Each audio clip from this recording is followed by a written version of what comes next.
तो जब आप एल्गी की क्लासिफिकेशन को देखा आपने, उसमें आपने क्लासेस देखी। First you have covered the all the general features of algae, then you covered the Chlorophyceae, Phaeophyceae, Rhodophyceae.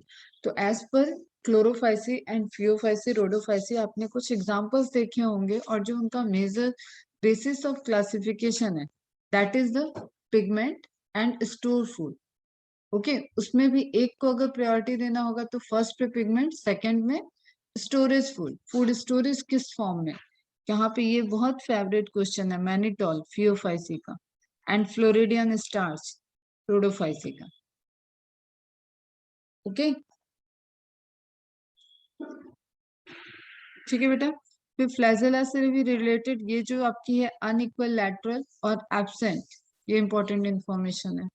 2 to 8 equal and apical, apex की तरफ होगा, मीन्स आगे की तरफ होगा। 2 अनइक्वल लैटरली अरेंज्ड होगा एंड एब्सेंट होगा। This is about the flagella. Okay बेटा।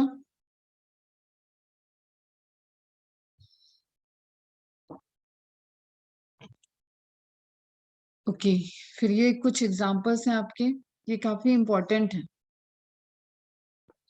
पोरफायरिया, लिनियरिस, नेट्रियम डिजिटलिस। ऑल तो मैं आपको एक चीज बहुत क्लियर कर दूं, बार बार, ये जो 3 साल से 2 साल से पैटर्न हो रहा है, इसमें जो एनसीईआरटी बेस्ड एग्जांपल है वो आपकी प्राइम प्रायोरिटी रहेगी एकदम।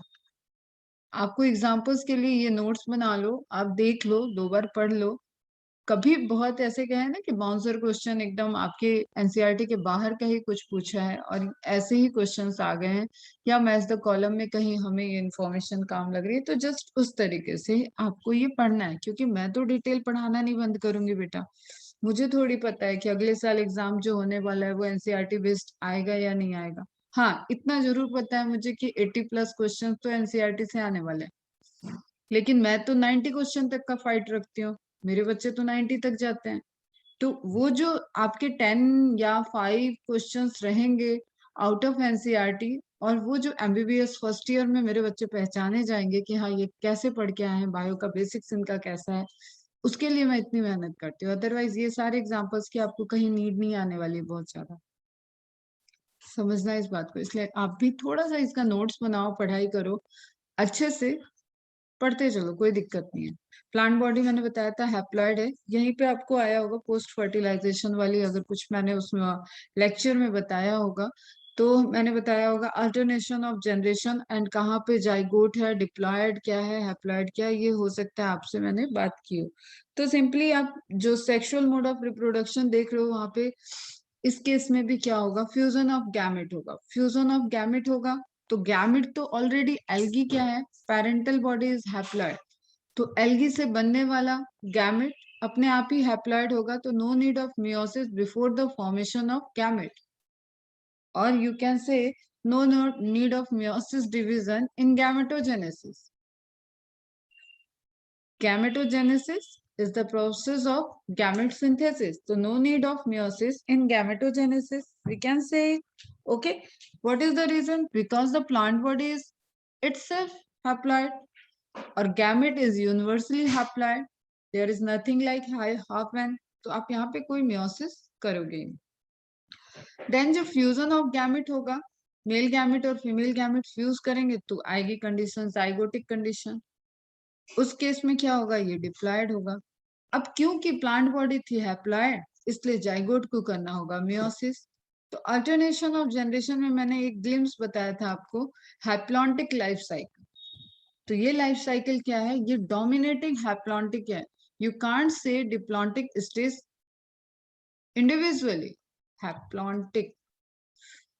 आप एनसीईआरटी में इसी चैप्टर के लास्ट पेज को देखो बेटा, इस चैप्टर के लास्ट पेज, मतलब बिफोर समरी आप देखो, वहां पे टॉपिक दिया होगा अल्टरनेशन ऑफ जनरेशन। फटाफट पलटो सब एनसीईआरटी, मिला?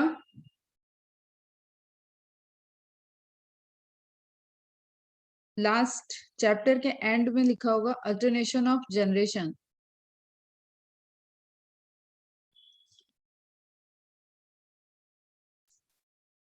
मिला आपको?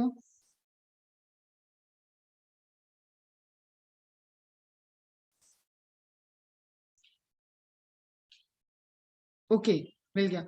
उसमें आपको कैसा दिख रहा है? एक पाई चार्ट जैसा स्ट्रक्चर दिख रहा होगा, एक पाथवे साइकिल जैसा स्ट्रक्चर दिख रहा होगा, डिफरेंट डिफरेंट टाइप के। ठीक है, उसमें जो सबसे ऊपर है दैट इज द हैप्लॉन्टिक। अब उसमें आप ध्यान से देखो, क्या उसमें आपको जाइगोट ही अकेले दिख रहा है जो डिप्लॉयड स्टेज में है? If you are facing any problem tell me, मैं अपना सॉफ्ट कॉपी निकाल लूंगी, 2 मिनट लगेगा मुझे, सॉफ्ट कॉपी में शेयर करूंगी। अदरवाइज आप मुझे बताओ, आप देख रहे हो आपके बुक में आपको मिला जो मैं कह रही हूँ वो आपको समझ में आ रहा है, तो you just say yes, Y. तो पहली साइकिल आपको दिख रही है सबसे टॉप पे, that is haplontic life cycle. Okay good, दिख गई सबको। तो आप बस उसको ये समझो कि जब वहां पे हैप्लॉन्टिक लाइफ साइकिल है तो डिप्लॉन्टिक स्टेज, उसको हैप्लो डिप्लो हमने क्यों नहीं बोला? क्योंकि एक तो डिप्लॉन्टिक क्या है, सिर्फ और सिर्फ जाइगोट है, और जाइगोट इंडिविजुअल ग्रो करने वाला कोई और ऐसा पार्ट नहीं है, फाइटा नहीं है, प्लांट नहीं है जिसको आप डिप्लॉन्टिक प्लांट बोल दो। तो this is a just stage in which ploidy is diploid. So obviously the plant is haploid, that's why it undergoes meiosis. ये करेगा अब meiosis। क्यों?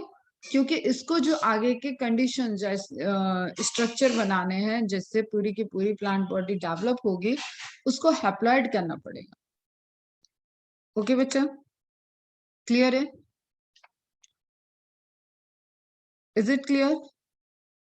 तो सेक्सुअल रिप्रोडक्शन में जब आप oogammy की बात कर रहे थे, तो that is the term. oogammy means anisogamy का वो पार्ट जहां पे फ्लैजिलेटेड क्या है, स्पर्म है, एंड एक मतलब आप मेल गैमेट को कह सकते हो कि फ्लैजिलेटेड है, and female gamete non flagellated है और साइज में लार्ज है, समहाउ लाइक दिस। ओके बच्चा, इनके बीच में गैमेट का फ्यूजन हो रहा है तो इसको बोलते हैं oogamous, oogamous कंडीशन। तो sexual reproduction is oogamous and accompanied by complex post fertilization development. Complex post fertilization development में आपको फिर अलग अलग जिस तरीके का स्ट्रक्चर होगा, उस स्ट्रक्चर तक आने के लिए जाइगोट को मियोसिस करने के बाद स्ट्रक्चर को फॉर्म करना होगा, एंड देन उसके बाद जाइगोट जो होगा वो डेवलप होगा। इज इट क्लियर बच्चा? आई बात समझ में आपको?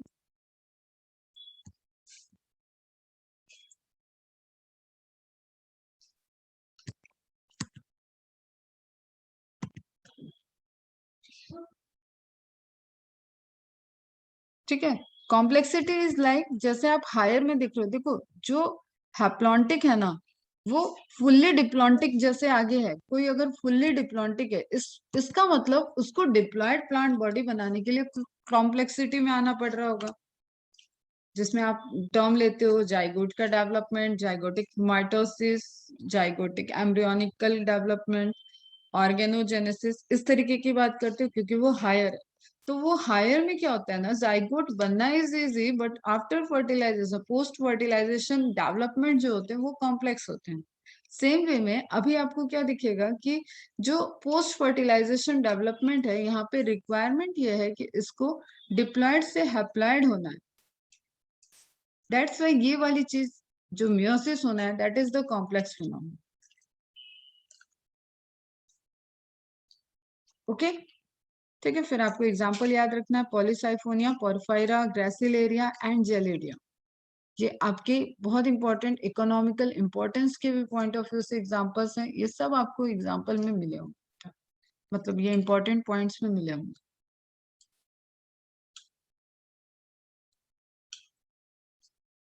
ये प्रोकैरियोट एल्गी, ये यहाँ पे किसकी बात किया है? बीजीए की। तो जब जब आपको इंपॉर्टेंट पॉइंट्स आएगा ना तो वो कुछ मिक्स आएगा, that is not related to algae only plant में। ठीक है, this is all about the complete algae. तो you have to go for the Monera, you have to go for the Protista too. Okay, क्योंकि Monera में blue green algae है and Protista में आपके diatom टायनोफ्लैजिलेट आपने ही पढ़ रखा है। इज इट क्लियर बेटा? नॉक्टिलुका वगैरह भी पढ़ा है, समझ में एक बार? तो कुछ यहाँ पे जो आपको क्वेश्चंस दिए हुए ना, ये कई जगह से रिलेटेड है। जैसे ये केस कि फ्लैजिलेटेड नहीं होते हैं, ये आपके मोनेरा के भी फीचर्स हैं, बीजीए के भी फीचर्स हैं, और यहाँ पे भी आपने इस पॉइंट को मेंशन किया। Why I am repeating these things again and again, ताकि ये चीज आपको बहुत क्लियर रहे कि blue green algae is a monera which named blue green algae, and it never ever have possessed the flagellated condition. Flagella कभी नहीं होगा उसमें। eye spot is again important. It is directly related to eye spot. आप आंख में, आपकी आंखें क्या करती हैं? सेंस करती हैं, विजन के लिए काम करती हैं। विजन आपको कैसे दिखता है? लाइट से दिखता है, ठीक है। तो लाइट को रिसीव करने वाला spot is known as photo receptor. Is it clear बेटा? अभी डेवलपमेंट हो रहा है, धीरे धीरे कॉम्प्लेक्सिटी आएगी तो उसको जनरल स्ट्रक्चर क्या मिला हुआ है? आई स्पॉट का, which receives high amount of lights for photosynthesis, और वो डायरेक्शनल के सेंस के लिए भी होता है। Part in algae, it's seen in motile algae, ठीक है। मोटाइल आया मतलब डायरेक्शन में भी काम आएगा। टू लेयर्ड, ये आपने जनरल फीचर में भी देखा था, ये ध्यान रखना। Outer pectin, inner cellulose, and outer pectin dissolves होता है पैक्टिनेज एंजाइम से, इसलिए वो वाटर में एक स्लिपरी सा, म्यूसिलेज सा अपीयरेंस जनरेट कर देता है। Okay, slimy touch in most algae, slimy touch होंगी। फिर देखो, फिर से आपको ये प्रोटिस्टा की इंफॉर्मेशन आ गई। सिल्सिफाइड सेल वॉल डायटम्स में Chara algae, one of the developed algae, जिसकी सेल वॉल क्या है? कैल्शियम कार्बोनेट की डिपॉजिटेड है। BGA peptidoglycan cell wall, cell wall is absent in, very important, जो आपका जूस्पोर बना, जूस्पोर। जाइगोस्पोर जो जाइगोस्पोर के बाद बनता है, जाइगोट के बाद स्पोर बनेगा तो होगा zygospore. Zoospore asexual spore which shows the motility. Gametes, जो मेल गैमेट फीमेल गैमेट बने हैं उसके पास, क्योंकि उनको फ्यूजन करना होता है, if there is cell wall, if there is outer boundary, they can't fuse easily, that's why the gametes structure is, outer boundary is plasma membrane. If there is something amoeboid form तो भी नहीं होगा, साइफनस form तो भी नहीं होगा। Okay बच्चा, एक बहुत अच्छा आपने केस सुना होगा कल के लेक्चर में डिटेल में, एसेटाबुलेरिया का। It is a single cell, experiment भी बताया होगा इसमें मैंने कि किस तरीके से न्यूक्लियस इसमें डेवलपमेंट के लिए रिस्पॉन्सिबल है for the discovery of the genetic material, की न्यूक्लियस कहाँ है। अगर ये सिंगल सेल है तो एक पार्ट ये कट किया गया तो ये पूरा डेवलप होना चाहिए, एक बार इसको कट किया गया तो इस पार्ट से भी डेवलप होना चाहिए।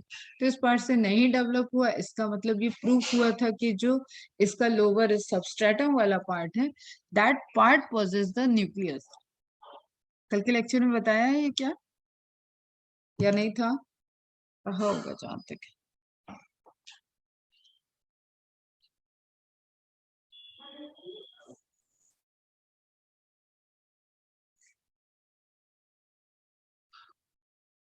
बोलो, एसिटाबुलेरिया याद रखना, it is a single cell gigantic algae. Okay good. फिर आपको marine algae, fresh water algae, ऐसे ही डायरेक्ट डिफरेंशिएशन या मैच द कॉलम या ग्रुपिंग के लिए आता है, तो कुछ चीजें आप ऐसे खुद ही ग्रुप कर लो कि वो ग्रुपिंग के लिए आए, तो बस आपको एक बार रिवाइज करना, रिवाइज किया रहेगा तो आपको आ ही जाएगा। Chlamydomonas, volvox, spirogyra, ulothrix, these are fresh water algae. Marine में अल्वा आ जाता है, कोडियम आता है, कॉलरपा आता है। अब अगेन यहाँ पे देखो ध्यान से, ये इसकी लाइफ साइकिल चल रही है। अब ये सेक्सुअल रिप्रोडक्शन को फेज को शो कर रहा है। Gametes, both gametes look like isogamy, flagellated है, ठीक है। पॉपुलेशन में फ्यूजन हुआ, जाइगोट का फॉर्मेशन हुआ, एंड देन इस जाइगोट का डेवलपमेंट कॉम्प्लेक्स है, क्योंकि इसको स्ट्रक्चर बनाना है। अब ये पूरी प्लांट बॉडी को ग्रो करने जा रहा है। Okay, and this is a single cell, तो इसका कॉम्प्लेक्सिटी का लेवल यूकैरियोटिक से कम होगा, मतलब सिंगल सेल मल्टी सेल से कम होगा बेटा। क्लियर? यूकैरियोटिक तो दो नहीं है। तो इसमें आपको दिख रहा है कि देयर इज राइजोइड, ये भी पूछा जाता है राइजोइड्स। राइजोइड्स के लिए सिर्फ आप एक टर्म लिख लो, रूट्स लाइक। ट्रू रूट तो अभी बेटा अगले डिवीजन में भी नहीं आएगा, तो it is roots like appearance. Okay, and this is stalk like appearance, this is you can say umbrella like appearance. And क्योंकि ये एक एक्सपेरिमेंटल एल्गी है, इसलिए यहाँ से क्वेश्चन आता है, मतलब जिसपे कुछ स्टडी हुई है ना, वो एल्गी थोड़ी इंपॉर्टेंट हो जाती है। फिर ये बड़ा इंपॉर्टेंट गया होगा आपको पूरा session, epizoic, epiphytic, endozoic, parasitics, unicellular, unicellular motile, non motile, colonial motile, colonial non motile, important है। फिलामेंटस अनब्रांच्ड, फिलामेंटस ब्रांच, कि आपके एनसीईआरटी में भी दिया हुआ है। Well developed parenchymatous sheet, Ulva, important है। Well developed parenchymatous tubelike, Enteromorpha, Cladophora, alternation of generation well reported, किसमें आप स्टडी करके क्लीन देख सकते हो अल्टरनेशन ऑफ जनरेशन, वो एल्गी हो जाती है क्लेडोफोरा। फिर ये आपको उसमें समझ में आ गया, टेबल में आपने कवर किया। ठीक है, पायरोनाइट्स की डेफिनेशन याद रखना बेटा, these are proteinaceous core surrounded by the starch sheath. Simple, इसको कुछ नहीं, पी एस, एक दो तीन बार बता चुके हैं। S for starch, P for protein, proteinaceous core surrounded bye starch sheet. तो शीट में एस है बेटा, ठीक है, स्टार्च में एस है, एस एस कॉमन ले लो, शीट स्टार्च की बनी हुई। अब बचा एक ही ऑप्शन आपके पास, प्रोटीन, तो पी आ गया आपका सेंटर में।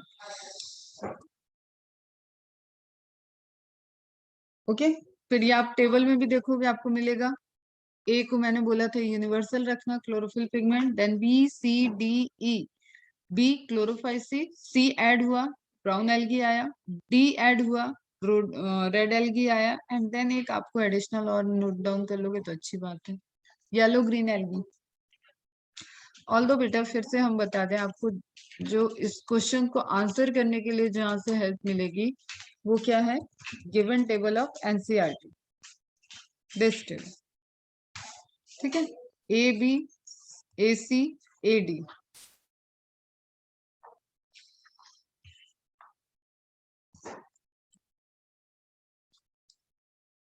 क्लियर है, और कोई क्वेरी है तो बताओ। पिगमेंट्स तो देखो बेटा बहुत बार आपके रिपीट हो चुके हैं, बीजीए में भी पिगमेंट आए थे, रोडोफाइसी में भी आपने पिगमेंट देखा, और आपने ऑलरेडी पिगमेंट को देखा हुआ है सेल चैप्टर में।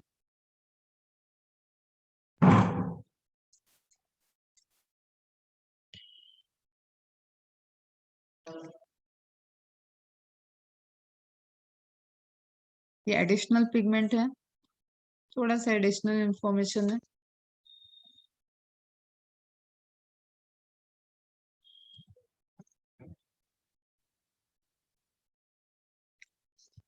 ठीक है, अब मैं आपको फंजाई रिवाइज करा दूँ, फंजाई रिवाइज करा देती हूँ, उसके बाद आप कल अगर इवनिंग में लेक्चर रहेगा तो ब्रायोफाइटा हम लोग आगे बढ़ेंगे एल्गी से। सिंपली आप समझो हायरार्की की, जो मैंने आपको इंट्रोडक्शन में भी बताया कि हायरार्की आपकी ये कह रही है कि लोअर सबसे क्या है, एल्गी, एल्गी से आए थे ब्रायोफाइटा, और bryophyta are the first terrestrial. तो पहला टेरेस्ट्रियल चाहे प्लांट हो या एनिमल हो, वो near the water he grow करेगा। ओके, वो वाटर डिपेंडेंट उसकी लाइफ साइकिल होगी, और लाइफ साइकिल में डिपेंडेंट मतलब इम्पोर्टेंट फेज क्या होता है, सबसे important is reproduction, next generation को प्रोड्यूस करना। ओके, तो that reproduction is dependent on the water condition, that's why animals में आप पढ़ोगे तो आपको फ्रॉग मतलब एम्फीबिया देखना होगा, एंड प्लांट्स में पढ़ोगे तो आपको ब्रायोफाइटा देखना होगा। तो एक डायरेक्ट क्वेश्चन आता है which is known as the amphibian of plant kingdom, amphibians of plant kingdom. अब इसके आंसर में आपको ऑप्शन में हो सकता है किसी ब्रायोफाइटा का नाम दिया हो, मोसिस दिया हो, लिवरवर्ट दिया हो, ठीक है, हो सकता है कि डायरेक्ट ब्रायोफाइटा दिया हो, क्लियर, हो सकता है आपको थैलोफाइटा दिया हो। यू मस्ट रिमेम्बर, जैसा ऑप्शन उसके अकॉर्डिंग आपका आंसर जाना चाहिए। थैलोफाइटा में, हाँ, फर्स्ट टेरेस्ट्रियल थैलोफाइटा ही थे और वो ब्रायोफाइटा थे। ठीक है, ब्रायोफाइटा डायरेक्ट पूछता है फिर तो सबसे इजी क्वेश्चन है। अगर आपको लिवर वर्ड्स या मॉसेस दे देता है, ठीक है, तो वो थोड़ा सा टफ हो जाएगा। तब आपको याद रहना चाहिए कि मॉसेस और लिवर वर्ड आपने ब्रायोफाइटा में पढ़ा और इतनी छोटी सी इंफॉर्मेशन है, ये याद रहती है। Is it clear? क्यों? क्योंकि ये टेरेस्ट्रियल आके सर्वाइवल स्टार्ट हुई, ये पूरा पूरा वाटर में सारी स्पीसीज प्रेजेंट हो ऐसा नहीं चल रहा है। ओके, और इनके पहले, इनके आने के लिए जो एटमॉस्फेयर बनाया था वो थे लाइकेन्स। ये तुम सीक्वेंस मत भूलना। रॉक को, टेरेस्ट्रियल जगह को इनके लिए फेवरेबल या इनको सप्लाई फूड की मिलती रहे, इस चीज के लिए सॉइल में प्रेजेंट सप्लाई इनको मिले, उसकी सॉइल की यू कैन से कि फर्टिलिटी, ठीक है, न्यूट्रिशन वैल्यू, इसको इंक्रीज किसने किया था, इनहेंस किसने किया था? लाइकेन्स ने। तो मोस्ट एडवर्स कंडीशन में तो लाइकेन्स ग्रो किए थे। Algae and fungi, when you talk about the terrestrial, water के अंदर की बात नहीं कर रहे हो आप, नियर बाई वाटर की बात कर रहे हो। Is it clear? फिर देखेंगे कल हम लोग इसको थोड़ा सा आगे डिटेल में देखेंगे। जैसे आप यहाँ पे देखो, फिर से एक साइंटिस्ट आएंगे, बहुत भयंकर साइंटिस्ट हैं ये, Kashyap ji, SR Kashyap, father of Indian bryology. बहुत कम है जिनको फादर ऑफ का कहते हैं ना कि क्राउन नवाजा गया है इंडिया में। इंडिया के ही हैं, लेकिन फिर भी इंडिया में इतना काम कर दो कि आपको फादर ऑफ बोला जाए, तो one of the most important scientist. Term Bryophyta, Brown, bryology, study of Bryophyta, bryology, study of Bryophyta. Okay, most primitive and simplest Embryophyta. देखो अब यहाँ पे आपको एक टर्म ऐड हो रहा है, एम्ब्रियोफाइटा। इसका मतलब first time embryonic development reported in plant, embryo formation या embryonic development, whatever you can say, is reported in bryophyta. ठीक है, तो फर्स्ट एम्ब्रियोफाइटा पूछता है तो भी आंसर क्या होगा? ब्रायोफाइटा। ठीक है, क्लोरोफाइट तो है ही है ऑलरेडी, क्लोरोफिल तो प्रेजेंट ही होगा, तो क्लोरोफाइटा है। अभी देखो नेक्स्ट वर्ड आ रहा है अट्रैक्योफाइटा, इसका मतलब वेस्कुलर बंडल अभी तक नहीं आया, नो जाइलम एंड फ्लोएम, तो tracts are absent, tracts are absent. Tract means xylem and phloem. तो lack vascular bundle. Vascular bundle means xylem and phloem.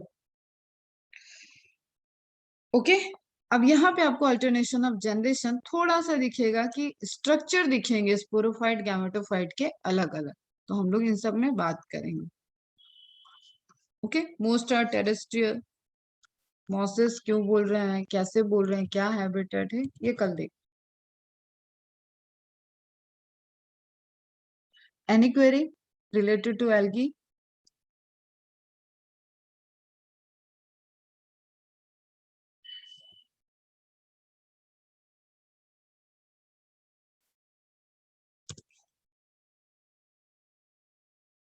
No, okay, and pack up the algae after the test. Now मैं क्या पढ़ा दूं आपको? Fungi.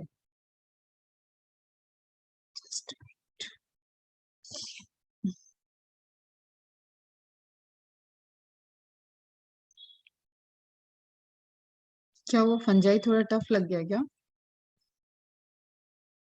Screen visible है बेटा? Fungi तो पहले ना और भी टफ आता था, अभी तो आपने बहुत सी चीजें स्किप की हुई है।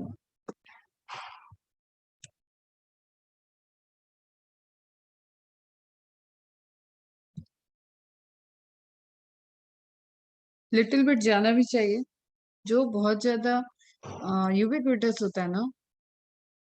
हाँ बेटा, एक्सप्लेन कर रहे हैं, वो थोड़ा सा कॉम्प्लेक्स होता है क्योंकि उसकी स्पीसीज बहुत सारी हैं और वो बहुत सारे हैबिटेट पे ग्रो कर रहे हैं, वो बहुत सारे तरीके के मोड ऑफ न्यूट्रिशन को शो कर सकता है। तो फंजाई के लिए मैंने मोस्ट इम्पोर्टेंट एक आपको डेफिनेशन दी थी, जिससे आपको कई कैरेक्टरिस्टिक्स फंजाई के यही रिकॉल हो जाते हैं। Deals with the organism which are eukaryotic हैं, स्पोर बियरिंग है, स्पोर का फॉर्मेशन होता है, ए क्लोरोफिल है, क्लोरोफिल एब्सेंट है, and usually reproduce by asexual and sexual mode. जब यूजुअली बोला है इसका मतलब कुछ और भी होगा यहाँ, उसी में फिर एसेक्सुअल को डिवाइड करके वेजिटेटिव प्रोपेगेशन का वर्ड लेते हैं, फ्रेगमेंटेशन वगैरह की बात करते हैं। यूजुअली इनका जो टेक्सचर है, जो इनका स्ट्रक्चर है वो क्या है, फिलामेंटस है, ब्रांच्ड है, thalloid structure, that's why they are also included in Thallophyta, surrounded by chitinous cell wall. Most important question, cell wall present है, यस प्रेजेंट है, प्रेजेंट है तो किसकी बनी हुई है, काइटिन की बनी हुई। Okay, no specialized vessels for conduction, कोई भी ऐसा मिनरल्स वगैरह के कंडक्शन के लिए स्पेशलाइज्ड वेसल्स नहीं प्रेजेंट है। क्या है वहां पे, जो बॉडी है हाइफी है, वो या तो एंजाइम सिक्रीट करके बाहर डाइजेस्ट करके उसको फिर एब्जॉर्ब करेगी, तो absorptive mode of nutrition show करेगी, या तो वो पैरासाइट होगा तो किसी के अंदर एंटर करेगा और उसका ऑलरेडी जो न्यूट्रिएंट होगा उसको वो डायरेक्ट फिर एब्जॉर्ब कर लेगी। ओके, तो आई थिंक जनरल फीचर में बहुत सारी कोई प्रॉब्लम होगी नहीं, ये सब तुम लोगों को याद होगा। जो मेन प्रॉब्लम आती है वो इसके स्पोर से रिलेटेड है, क्लासेस से रिलेटेड। तो क्लासेस में हमने ध्यान रखने को कहा था, आप कुछ चीजें एकदम ध्यान रखो कि जो सबसे लोअर है दैट इज द, ये सब हम जनरल वाला स्किप कर रहे हैं, अगर आपको किसी को यहाँ से कुछ पूछना होगा तो पूछ लेना।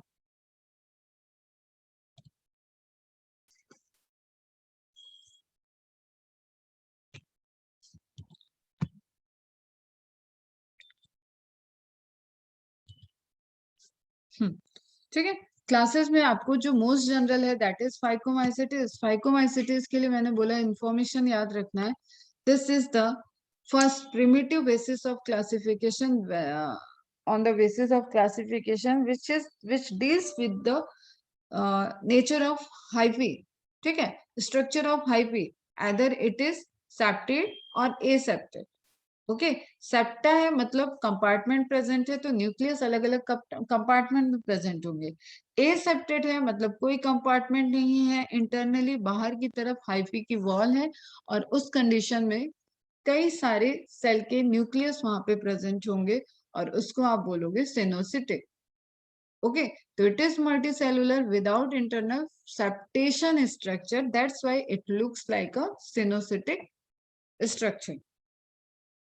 ओके, फिर आपको स्पोर्स के नाम याद रखने हैं, जैसे zoospore, planospore, both are the asexual spores. Asexual spore है तो इसमें और क्या डिफरेंस क्या है, एक मोटाइल है एक नॉन मोटाइल है।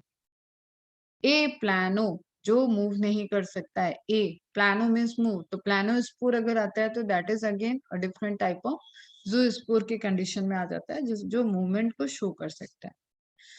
ओरिजिन को याद रखना था, एंडोजीनस है, एक्सोजीनस है। फाइकोमाइसिटिस में ओरिजिन जो है वो स्पोर, ये वाले स्पोर्स जो है वो asexual mode of spore, they are endogenously origin in sporangium, एक सैक लाइक स्ट्रक्चर, एक पैकेट लाइक स्ट्रक्चर रहेगा, that is sporangium.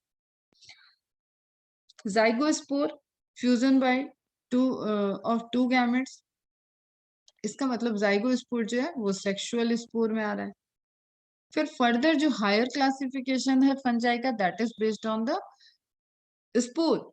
Okay, nature of spore, formation of spore, formation of fruiting bodies, उसके basis पे फिर आपने ascomycetes, ascus bearing fruiting bodies बना दिया, ascocarp.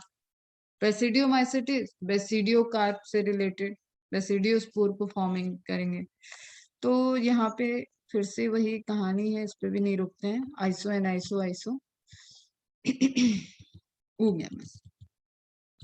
Phycomycetes example याद रखना है आपको, रैम, ठीक है, कंप्यूटर में जो रैम होता है वही है यहाँ पे example. Rhizopus Albugo Mucor, Rhizopus Albugo Mucor, Rhizopus Albugo Mucor. Okay, फिर ब्रेड मोल्ड, तो राइजोपस के लिए याद रखना है थोड़ा। एस्कोमाइसिटिस इंपॉर्टेंट क्यों है, एस्कोमाइसिटिस इंपॉर्टेंट है क्योंकि एक तो इसमें पहला आप फ्रूटिंग बॉडीज को फॉर्मेशन रिपोर्ट कर रहे हो, that is ascocarp, and secondary and most important thing, जो ईस्ट आपकी अकेले आपकी बेवर्स एंड बैकर्स फंजाई के नाम से जानी जाती है, वो ईस्ट इसी क्लास को कंट्रीब्यूट करता है। ओके, एस्कोमाइसिटिस के अंदर प्रेजेंट है। नाउ रीजन बिहाइंड कि वो यूनिसेलुलर है लेकिन यहाँ पे है, उसका सिंपल सा रीजन उसका नेम में ही छुपा हुआ है। एस्कोमाइसिटिस को आप बोलते हो sac fungi and yeast is scientific name is Saccharomyces cerevisiae. अगर हम एक स्पीसीज की बात करें तो सैक्रोमाइसिस सेरेबेसी, और ऑल इस ईस्ट को बोले तो सैक्रोमाइसिस यू कैन से। फिर हमने देखी थी एक कॉम्प्लेक्सिटी आई थी एस्कोस्पोर के फॉर्मेशन की, कि एस्कोस्पोर में एस्कस के स्ट्रक्चर को हमें पढ़ना पड़ा था। ठीक है, नेचर तो आप देखोगे कि सैप्रोफिटिक डिकम्पोजर है, पैरासिटिक भी हो सकती है, कॉप्रोफिलस भी हो सकती है। माइसीलियम फाइकोमाइसिटिस के अलावा all the 3 classes either ascomycetes, deuteromycetes or basidiomycetes, they have septate mycelium. ठीक है, that's why यहाँ पे क्या लिखा है, mycelium is branched and septate. The asexual spores are conidia, conidia फिर मार्क करना है, एंड एक्सोजीनस ओरिजिन है, इसका मतलब उसको एक्सोजीनस किसी ने होल्ड करके रखा होगा, तो वो होल्डिंग स्ट्रक्चर जो हाइफी पे उसको होल्ड किया है, that becomes that called as conidiophore. तो conidia exogenous origin, conidiophore, it is a asexual spore. Conidia on germination produce hyphae and then mycelium. Okay, yeah, cool. Simply we call them sac fungi because they have sac-like structure known as asci. Okay, उसी asci के अंदर अंदर अंदर बोलते ही क्या हो गया, ascospore का ओरिजिन क्या है, एंडोजिनसली। रेसिडियोस्पोर का ओरिजिन क्या है, एक्सोजिनसली। तो ऐसा बिल्कुल भी आपको नहीं रखना है मिथ की सेक्सुअल मोड ऑफ रिप्रोडक्शन आया मतलब एंडोजिनस ओरिजिन हो गया, यूनिसेलुलर ईस्ट की बात की तो एक्सोजिनस हो गया, ऐसा नहीं है बेटा। यहाँ देखो आप हायर है लेकिन फिर भी जो ओरिजिन है that is endogenous. Okay, rejoin करना सेम लिंक से, तो आपको कंटिन्यू करते थोड़ा सा ये रिविजन।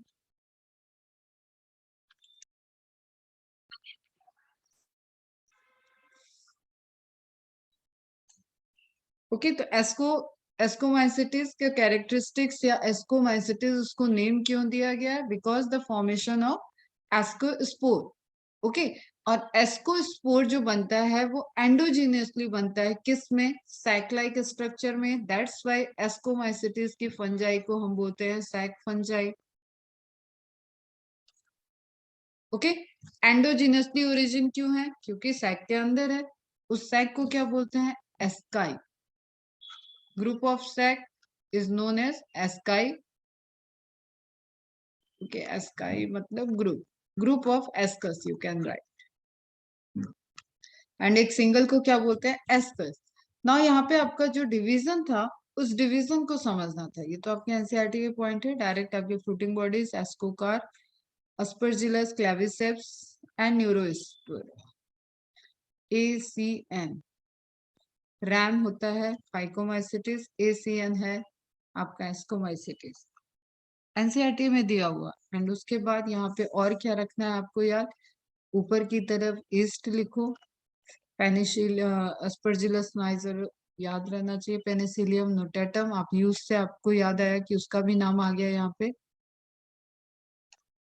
ओके, एंड नीचे मतलब लास्ट में एनसीईआरटी ने मॉरल्स एंड टफल्स पे खत्म किया, तो मॉरल्स और टफल्स को आपको बेसिडियोमाइसिटिस में नहीं जाना है। तो इस तरीके से आप 3 पार्ट में इनके एग्जांपल्स लिखोगे, और ये सभी क्या है, एस्कोमाइसिटिस में। न्यूरोस्पोरा को ध्यान रखना है क्योंकि आप भी जेनेटिक इंजीनियरिंग में भी आएगा। एडिबल फंजाई आता है, एडिबल एस्कोमाइसिटिस पूछा है तो मोरल टफल आंसर होगा, एडिबल बेसिडियोमाइसिटिस पूछेगा तो मशरूम्स आंसर हो जाएंगे, एगैरिकस आंसर हो जाएगा। स्पिरिचुलस नाइजर, क्लेविसेप्स, क्लेविसेप के केस में और याद रखना है कि एक तो वो डिजीज कॉज कर रहा है, दूसरा उससे एक ड्रग भी उसके जैसे कहते हैं ना कि जहर को जहर काटता है, उस तरीके से आप समझना बेटा इस चीज को, कि वहीं से एक डिजीज को सॉल्व करने के लिए भी ड्रग को ओरिजिनेट किया गया, दैट इज एरोगेटिन, एर्गोटिन। एंड एक ड्रग्स, ड्रग्स मतलब नशे वाली नार्कोटिक ड्रग बनाई गई है एलएसडी। ये सब क्वेश्चन आता है बेटा, क्लेविसेप्स। और एलएसडी लेते ही कैसा फील होता है? हेलुसिनेशन। हेलुसिनेशन मीन्स कुछ है नहीं लेकिन दिख रहा है, थोड़ी देर के लिए सब चीजें अपनी गायब हैं। आप लोग मतलब, आई नो कि तुम सब जानते होगे, नहीं जानते हो, किसी मूवी वूवी में देखा होगा ना, कुछ ड्रग्स के केस के बाद एक अलग ही वो रहता है हेलुसिनेशन। तो दैट्स लाइक हेलोजेनस। और ये आपको पढ़ना है ह्यूमन हेल्थ एंड डिजीज वाले पोर्शन में पढ़ना है। तो वहां हम बात करेंगे कि किसमें नर्वस सिस्टम कैसा फील कराता है, उसमें भी स्लाइटली डिफरेंस डिफरेंस पैरामीटर्स है।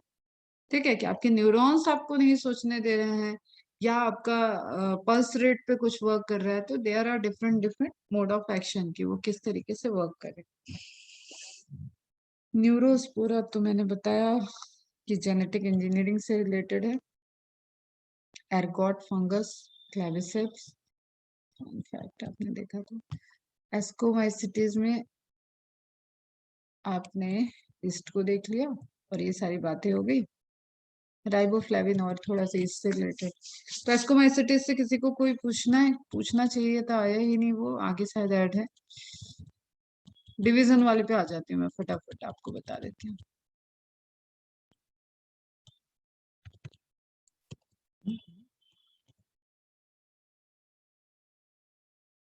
एक मिनट बेटा।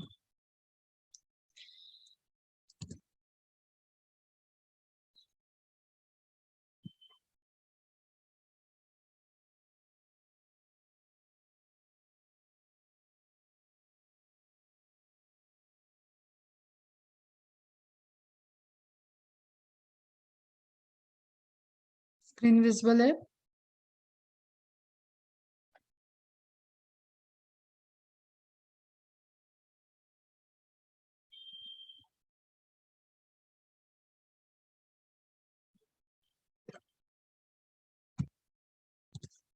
This slide, is it visible? इसमें आपको डिवीजन याद रखना है बस। टोटल एस्कोस्पोर का नंबर होता है 8, लेकिन हर 8 एस्कोस्पोर फॉर्म कहाँ से हो रहा है? एक ही एस्कोस्पोर मदर सेल से फॉर्म हो रहा है। ठीक है, एस्कोस्पोर मदर सेल इसने किया व्हाट? ये एस्कोस्पोर मदर सेल, देखो इसको पहले देखो, फिर से याद रखना है आपको बैकग्राउंड में, दिस इज हैप्लॉइड। फंजाई भी हैप्लॉइड होता है। ओके, तो मियोसिस के पहले उसको डिप्लॉइड में आना होगा। तो उसकी हाइफी के 2 सेगमेंट कैसे कर रहे हैं? फ्यूज कर रहे हैं। तो 2 न्यूक्लियस के फ्यूज करते हुए ये कैसे बिहेव करेगी? It behaves like a AMC, ascospore mother cell. इसका नेचर क्या होगा? डिप्लॉइड। डिप्लॉइड है तो मियोसिस इसने किया, मियोसिस करेगा तो 4 सेल बनेगा। तो how they become the 8 ascospore in one ascus? That is because of mitosis. सभी 4 जो एस्कोस्पोर यहाँ पे बने, that undergoes mitosis division, and they one cell divided into 2, 2, 2, तो total number of ascospore 8. Is it clear? तो आपको एक ascus के अंदर आपको कितने स्पोर दिख रहे हैं? 1, 2, 3, 4, 5, 6, 5, 6, 7, 8। ओके, इसको बोलते हैं crozier formation. Crozier formation observed in ascomycetes during the formation of ascus. It is a curved structure formed by ascogenous hyphae, that is crozier formation. ये जो आपका कर्वी स्ट्रक्चर स्टार्ट हो। ओके बेटा, ये थोड़ी सी एक इंफॉर्मेशन आपको ध्यान रखनी है कि एस्कोकार, अब इसको अगर हम देखें तो कैसा सीक्वेंस बना? एस्कोकार, एस्कोमाइसिटिस की फ्रूटिंग बॉडी। एस्कोकार के अंदर क्या है? एस्कस। एस्कस के अंदर क्या है? एस्कोस्पोर। एक एस्कोकार्प में नंबर ऑफ एस्कस प्रेजेंट है। एक एस्कस के अंदर 8 नंबर ऑफ एस्कोस्पोर प्रेजेंट है। 1 एस्कस bears 8 एस्कोस्पोर। तो इस तरीके से जब भी एस्को कार्प फिर बर्स्ट करेगा, और ये कैसा है, एंडोजीनस है, इसलिए मैंने फिर से इसके अलग अलग आपको फॉर्म बताए थे, ठीक है। और मैंने ये वर्ड भी बताया था मैंने कि टुगेदर ऑल दीज स्ट्रक्चर, आप इसके अंदर जो हाइफी है, माइसीलियम है, स्पोर है, सबको जोड़ देंगे तो आपको क्या बोलेंगे, आप उस स्ट्रक्चर को centrum. Okay, then come to Basidiomycetes. Basidiomycetes में हमें सिंपली चीजें ध्यान में रखना है कि that is related to formation of basidiocarp. और बेसिडियोकार्प के फॉर्मेशन में क्या है, बेसिडियोकार्प बना तो बेसिडियम आएगा, बेसिडियम आया तो बेसिडियोस्पोर आएगा। एंड यहाँ पे जो डिवीजन, जो फॉर्मेशन होगा वो एक्सोजिनस होगा, मतलब ये कवर्ड नहीं होगा। Is it clear?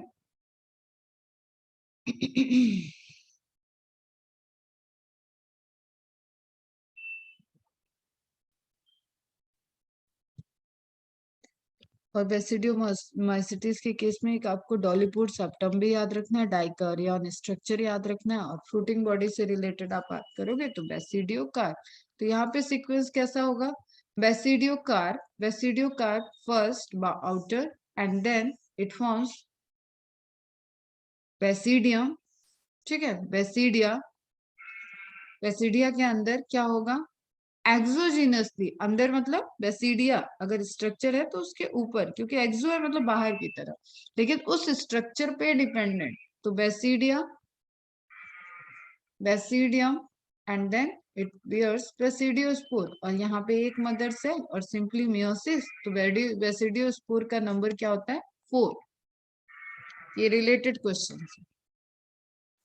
ओके, और सेक्सुअल रिप्रोडक्शन में एक हॉल्ट के बाद फ्यूजन ऑफ न्यूक्लियस होता है after the plasmogamy, when it takes to go to karyogamy, there is a simple break, halt, थोड़ी देर के लिए रुकेगी प्रोसेस, और वो कंडीशन क्या होती है, that is the n+n condition. Ultimately n+n और n both undergoes the 2n condition, but it will take a break and it will continuous process। Example में आपको क्या याद रखना है, यहाँ पे AUP, Agaricus Ustilago Puccinia. Agaricus का general name mushroom, Ustilago smut disease करता है, स्मट से याद रखना है। पक्सिनिया को रस्ट डिजीज करता है, इसलिए यहाँ पे भी याद रखना है कॉमन नेम और साइंटिफिक नेम। तो अगेरिकस, अस्टिलेगो एंड पक्सिनिया। एल्बुगो आया था आपका कहाँ, इसको फाइकोमाइसिटिस में, एंड अस्टिलेगो आया है आपका बेसिडियोमाइसिटिस में। फिर डॉलीपोर सेप्टम क्लैंप कनेक्शन, एक क्विक रिवीजन देख लो। अगर हाइफी है, 2 सेप्टा है, यहाँ न्यूक्लियस है, यहाँ न्यूक्लियस है, समहाउ इसकी सेल वॉल और पूरा हाइफी का कनेक्शन इस साइड से बन रहा है, इसका इस साइड से एक कनेक्शन बन गया, मतलब एक ट्यूब लाइक स्ट्रक्चर बन गई। इसी ट्यूब लाइक स्ट्रक्चर को वी कॉल क्लैंप। अब इसकी वजह से यहाँ पे क्या होगा, यहाँ पे ये पोजीशन ट्रेवल कर सकती। इसको अगर हम हटा दें, यहाँ पे कहाँ जा रहा है, व्हाइट पे कुछ दिख भी नहीं रहा मुझे।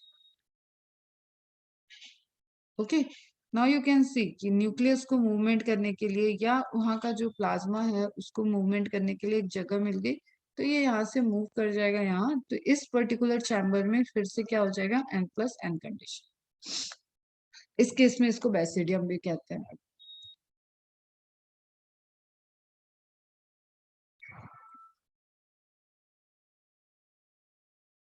Okay, common name club fungi किसका, बेसिडियोकार्प का।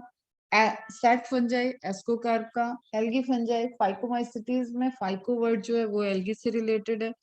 Phycology is the branch in which study of algae takes place. तो you can relate all this things बेटा, सब एक दूसरे से रिलेट है। ओके, और एग्जांपल आपको एक्स्ट्रा याद रखना, पॉलीपोरस, लाइकोपर्डॉन, अस्टिलेगो, तो एनसीईआरटी में भी दिया हुआ है। आपको डिफरेंट डिफरेंट स्ट्रक्चर दिख रहे हैं। इसके अलावा मैंने एक ग्रुप में फंजाई की साइकिल भेजी थी आपको, लाइफ साइकिल, ताकि आपको क्लियर रहे, जो हम कह रहे हैं वैसा ही होता है, इसको आप एक उसको सीक्वेंस वाइज ध्यान रखें। ओके, एक मिनट बेटा होल्ड करो।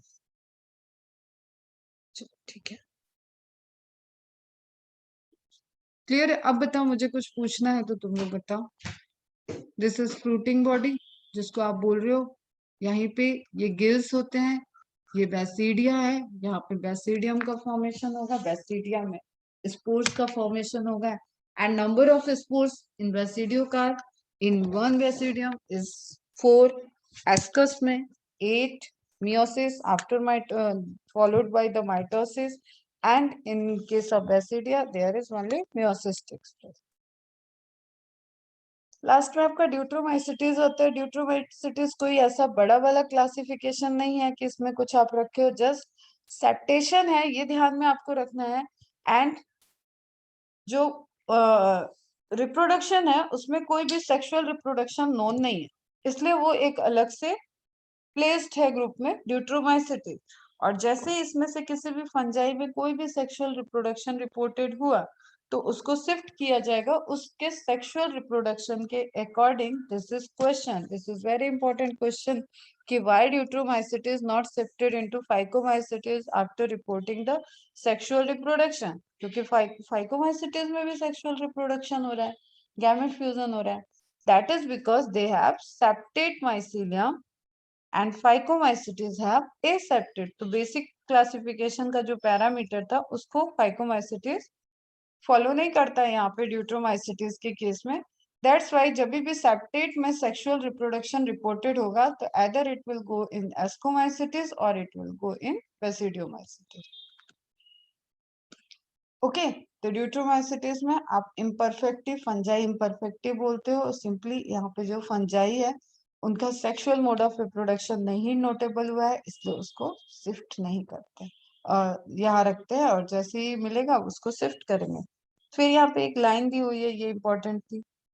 Asexual and vegetative stage have been given one name and placed under Deuteromycetes, and the sexual stage हो सकता है किसी और नाम से और अनदर किसी क्लास में उसको प्लेस किया गया हो। और जब वो स्टडी एक दूसरे से कोलैबोरेट होगी तो फिर फाइनली उसको करेक्टली आइडेंटिफाई किया जाएगा और करेक्ट क्लास में से यहाँ ड्यूट्रोमाइसिटीज से निकाल के करेक्ट क्लास में उसको प्लेस कर दिया जाएगा। Is it clear? अब कोनिडिया से हमको याद रखना है कि बेटा कोनिडिया की वजह से हम ऐसा नहीं है कि कहीं पे भी एस्कोमाइसिटीज में ही सबको रख देंगे। प्रायोरिटी सेकंड कैरेक्टरिस्टिक्स की है, that is sexual mode of reproduction. Sexual mode of reproduction अगर नोटेड हुआ तो वो किस क्लास से रिलेटेड है उसके according shifting of Deuteromycetes fungi हो जाएगा। Is it clear? कृषु बेटा, कृषु, कृषु, लैंडलाइन पे फोन आ रहा था ना, बताओ बेटा फटाफट बताओ, कोई डाउट? किसी को और कुछ पूछना है?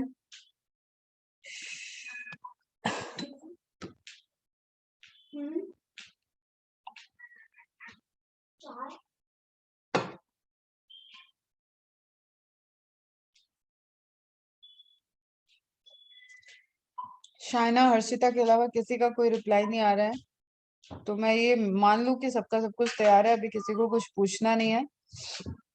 इन शॉर्ट ये 2 चैप्टर और प्लांट किंगडम का एल्गी कवर हो चुका है। कल से अगर लेक्चर कल होता है या संडे रहेगा, जैसा भी टाइम टेबल आएगा उसके अकॉर्डिंग आपका ब्रायोफाइटा स्टार्ट होगा।